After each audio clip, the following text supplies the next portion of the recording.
Hello and welcome to Select Civils. हम 14 JPSC के लिए झारखंड स्पेशल लेक्चर्स देख रहे हैं। ये उसी सीरीज़ में ट्राइबल रिवोल्ट्स का कंटिन्यूएशन है। अगर आप पहली बार इस चैनल में आए हैं तो we have created a playlist 14 JPSC के नाम से। वहाँ जाकर आप प्रीवियस लेक्चर्स को देख सकते हैं। हमने वहाँ घटवाल रिवोल्ट्स, चेरो रिवोल्ट्स और इस तरह से बहुत सारे इंपॉर्टेंट रिवोल्ट्स को कवर किया है।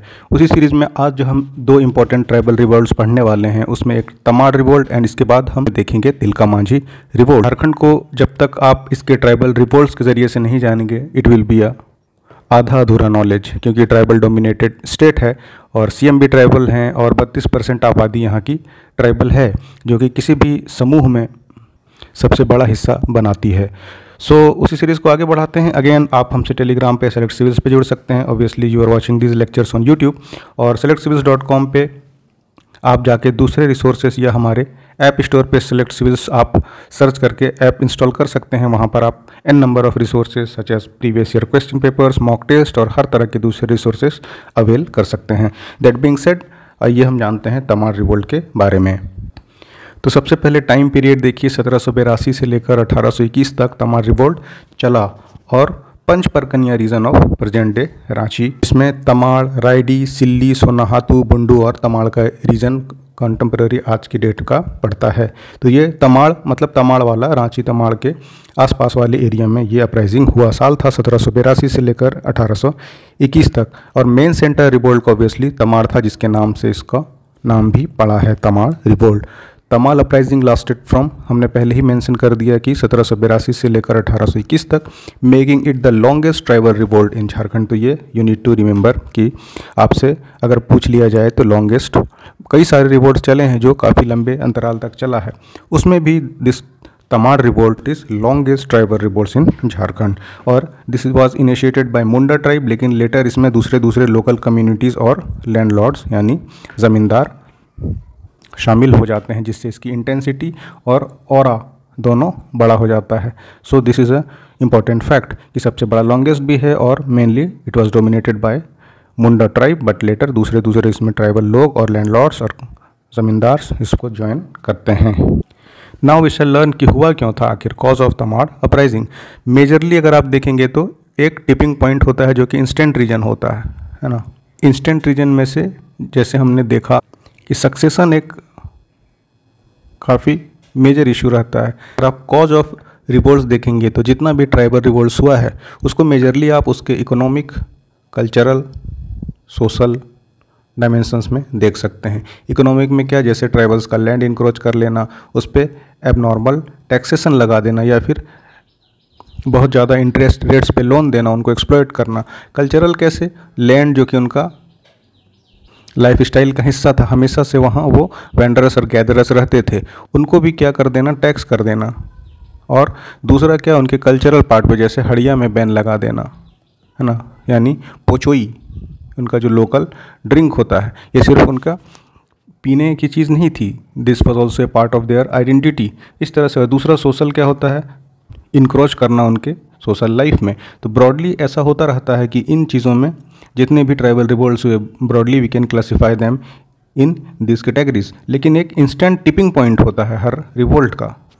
British favoured outsiders over local people in administrative and economic matters.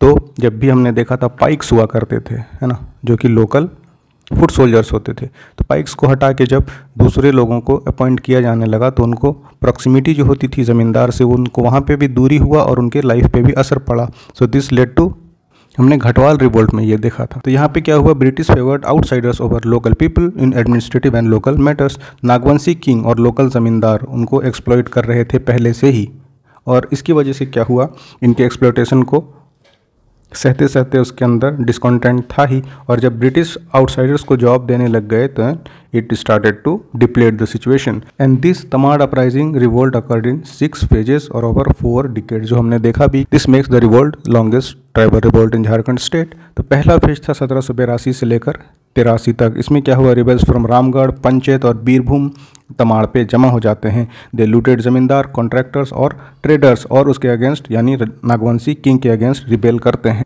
क्योंकि हमने पहले ही देखा कि मुंडा ट्राइब को नागवंशी किंग क्या कर रहे थे, काफ़ी टाइम से एक्सप्लॉइट कर रहे थे ट्राइबल पॉपुलेशन को, और उसके खिलाफ डिस्कॉन्टेंट था। एंड जब ब्रिटिश फेवर करने लगे डायरेक्टली आउटसाइडर्स को, तो ये डिस्कॉन्टेंट जो था धीरे धीरे जो एक अंदर जमा हो रहा था लोगों के मन में द्वेष, वो फूटता है। Need to remember this names as well, जितना ज़्यादा आप रख पाएँ। ऐसा नहीं है कि हर ट्राइबल रिवोल्ट के हर लोकल किंग को या लीडर को आपको याद रखना है, बट एटलीस्ट एक आइडिया होना चाहिए कि who is related to what revolt.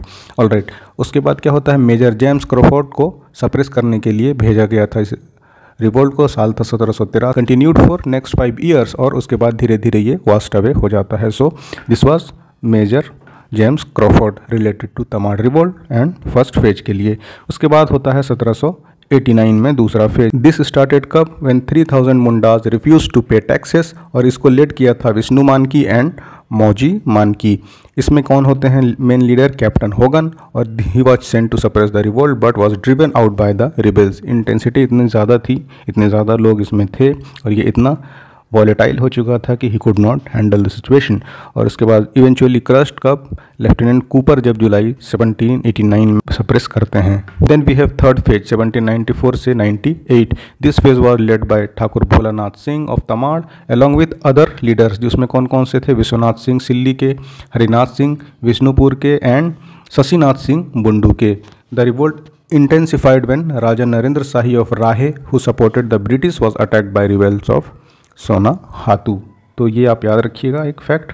And then British led by captain Symonds and captain Ben, उन्होंने सप्रेस किया था इस रिवोल्ट को, और साल था 1798। ये तमाड़ रिवोल्ट के थर्ड फेज की बात हो रही है। हमने देखा ये 6 फेज में चला है। Then we have fourth phase 1807 से लेकर 1808 तक, मेयरली 1 साल के लिए।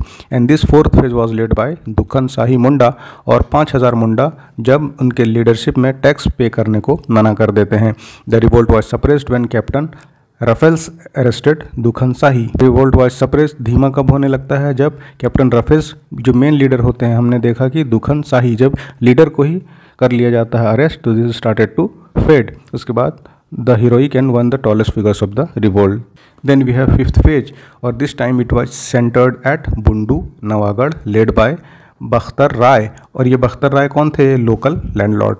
बख्तर Rai rebelled against Nagvanshi king Govindnath Shahdeo. हमने देखा कि तमाड़ में जो रिवोल्ट हुआ हमेशा से वो नागवंशी रूलर्स के एक्सप्लॉयटेशन के अगेंस्ट थे। And this time Bakhtar Rai got an opportunity, तो वो नागवंशी किंग गोविंदनाथ के खिलाफ वो रिबेल कर देते हैं। The revolt was crushed by lieutenant O'Donnell in March 1820 who attacked Navagarh. Bakhtar Rai escape कर जाते हैं और सुरगुजा चले जाते हैं, लेकिन धीरे धीरे रिवोल्ट फेड अवे हो जाता है। Then we have final sixth phase. 1819 से लेकर 21 तक चलता है। उसमें several Munda leaders including Bhudra Munda, Rudan Munda and Kunta Munda rebelled against British Raja Govind Shahi of Tamar. ये रिबेल करते हैं इस बार तमाड़ के राजा गोविंद शाही के खिलाफ। On the request of Raja Govind Shahi, E Roughsedge और J Colvin, these were tasked to suppress the revolt. उनको ब्रिटिश के वो वफादार थे ही, so they asked British for their help. उसके बाद except Rudan Munda and Kunta Munda, all rebellions were arrested by then. लेकिन नेक्स्ट ईयर 1820 में रुदन मुंडा और जो बचे हुए थे कुंता मुंडा, ये दोनों भी अरेस्ट हो जाते हैं, और again this rebellion get to an and.